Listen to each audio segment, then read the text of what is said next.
Hey y'all, I hope everyone's doing great. I've been watching some videos of everybody.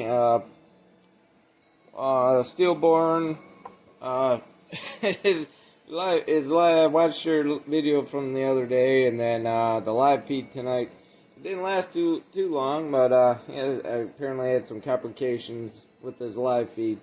Got to talk to a little bit on him, ask a few questions and all that, but good stuff on there. Pretty cool guy. I like Stillborn. Also Casterman, I seen your unboxing. I know I'm a little late on watching videos, a little later than I usually am. I haven't even got to everybody. I haven't even got to Tin Man or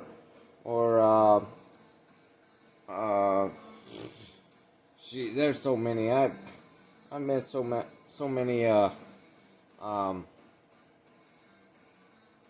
videos. I just don't have the time, and then projects. I've found the diagnosed the four-wheeler over there. The pivot shaft for the pivot arm for the rear end, that is totally shot. It's it somehow broke loose. It's the wrong shaft, bolt shaft. Sorry, the bolt shaft itself is damaged. Now I got that piece over here. Yeah, this was off of it. It literally milled itself apart. Some loose, just milled itself right down to nothing. So we're gonna have to get a new shaft. So that was the diagnosis of that. Also, I want to get this Homelite broke down. I have chains I have to sharpen for Saturday's big tree job. Got some climbing to do. I'm hoping I get some climbing in. There's a few trees that we need to get down. One that just got knocked down the stick, and then one for sure to climb. The other one, probably, most likely. It's a locust tree, and it's those things kind of get sprouted a little bit everywhere, so definitely gonna have to climb and rig probably, and on the one away from the house. But anyway, I want to get this Homelite done so I can get some chains sharpened. I want to get my electric one out, just so I can get it ground down, because I ran into the dirt with this one. Pulled a rookie move. So, yeah. And that also, my battery's dying, and I want to get a shower in and whatnot. So, I already went through and I took the nuts and washers off of the cylinder. Now, the cylinder should come right out, along with the piston. There we go. Alright, as I showed you before, in here is tons and tons of carbon buildup. Now, the reason for carbon buildup is too much oil in your fuel mix. So you want to lighten that up. I don't usually run that heavy on the oil in mine per se, but that's just my preference. I'm not gonna say what's the best way to go, because that opens a whole can of worms for people, and there's been threats and fights and all kinds of stuff goes on when I explain fuel mixtures. People have their own preference, and I just leave it at that. Alright. Yeah, this thing is remarkably clean, very clean. There's no scarring, no considering the carbon buildup. I mean, you could see a little bit of the marks on the piston head. Yep, see those two little lines? Just about the size of the exhaust port holes there. They're going up and down there, right there. You see that? That's just from excessive carbon buildup from too much oil in the mix. This saw just might not just like that type of heavy oil mix, you know. And hopefully it likes the way I do mine when we get this thing running. So this gasket here, this is a double gasket. I call it a double gasket. So you got one for the cylinder to the crankcase, and on the top section is for the carburetor, your intake carburetor. Your reeds sit right in there. So yeah, now these gaskets, they're kind of pricey. You don't need to replace these. These are designed to be reusable. Now, after a little bit of research, about 10 minutes or so, Leon's chainsaw parts and repair, that guy is very, very knowledgeable. He's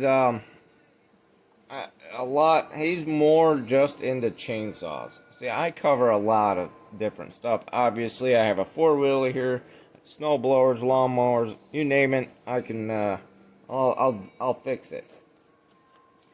But he's very knowledgeable on just chainsaws and Homelites. He's a big Homelite guy. Now, after that little bit of research, I found that he had put on a parts diagram for the Super XL, or the Homelite XL, which is pretty much the same thing. Now, the parts diagram, after studying it a little bit, I immediately saw how this comes apart. So yes, these I know for a fact these are reusable, so you don't need to replace these. They're designed that way, and they're built to last. So we're gonna keep that. Now I think. Now, looks like I'm going to have to take the piston off. Take the piston head off, so. Looks like some snap ring pliers. Yeah, if I remember where I put them. Like I said, I just got this toolbox not long ago. So I'm still kind of learning where I put everything.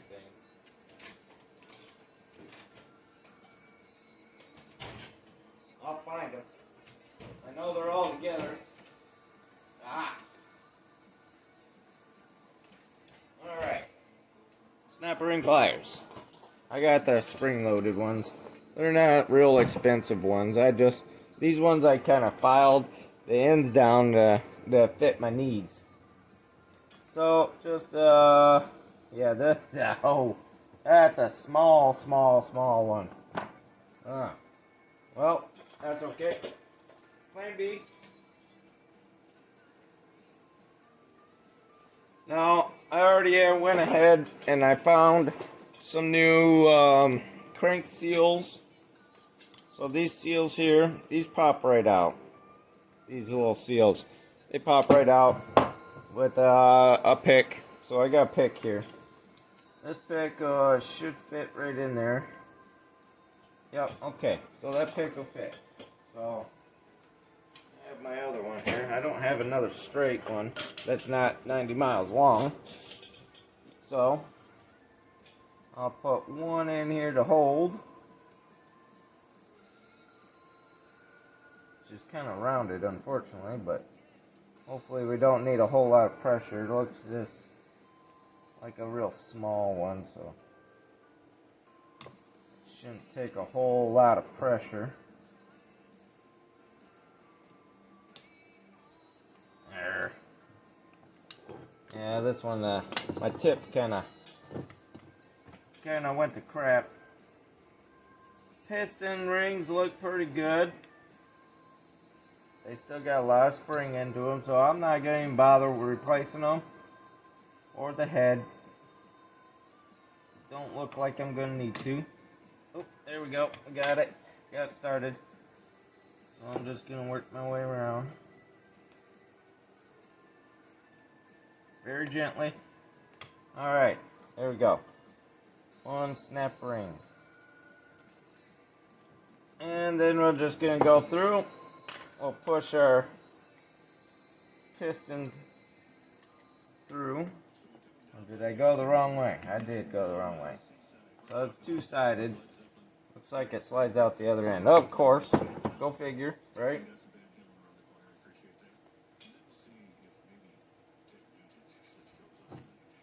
Yeah. Usually I have a vise. I need to make up a jig so I can set this stuff up on.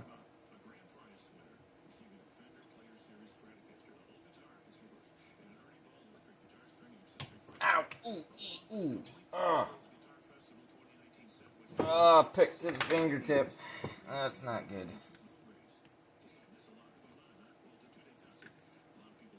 Alright. Alright, there we go. Oh. Oh. Oh. That's not good.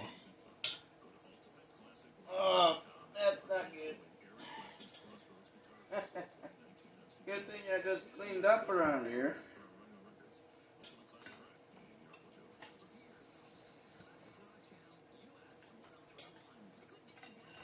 There we are.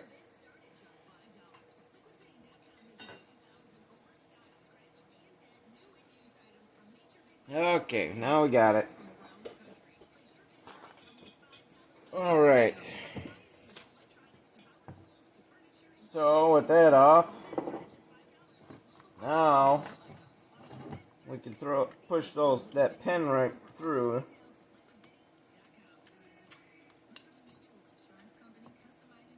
Come on. Come on. Alright. Push the pin right through there. Okay, yeah, you can see. Looks pretty well. Now this one's not marked directional, but I want to put it in the same way. Very important. Let's see. We'll just use this kind of as a scribe into this carbon that's on here.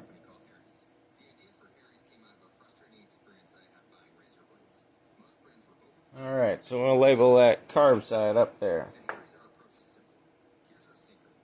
Alright, so now that is done. Grab the handles here. Okay, what needs to be done on the Homelite?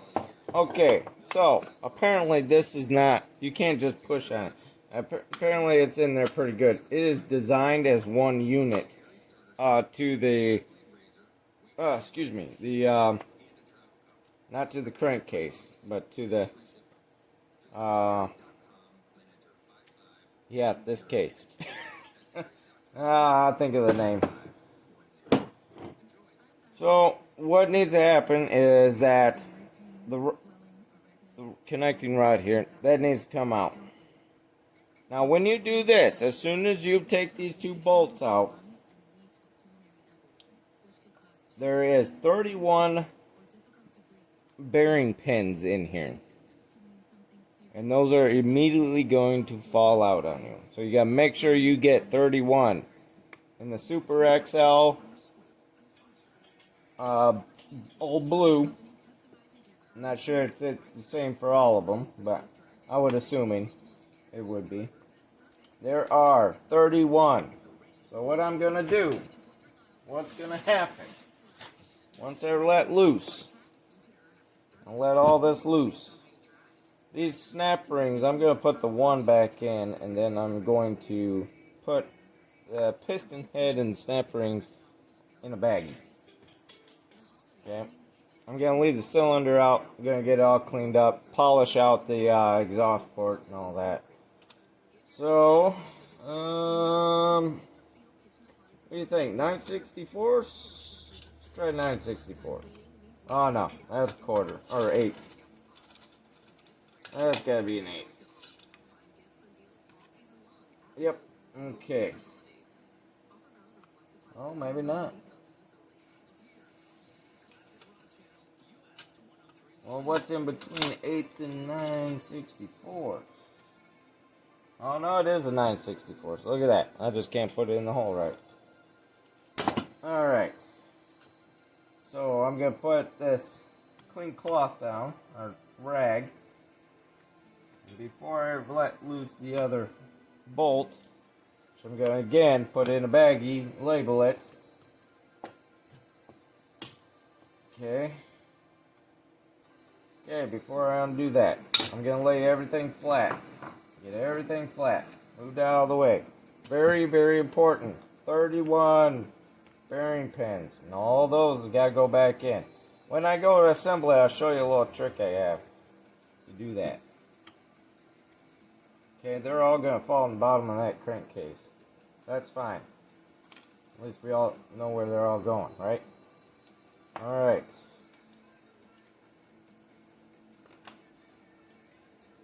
So, before I pull this out, so you don't damage nothing, you have to collect all those pins. So knock them all out.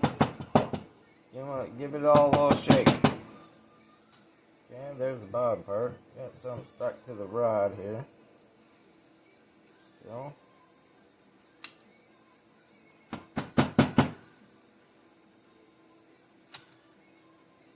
Yeah, there's a lot of oil in here, so you can definitely tell this was definitely running out a lot of oil. So 4, 6, 8, 10, 12, 14.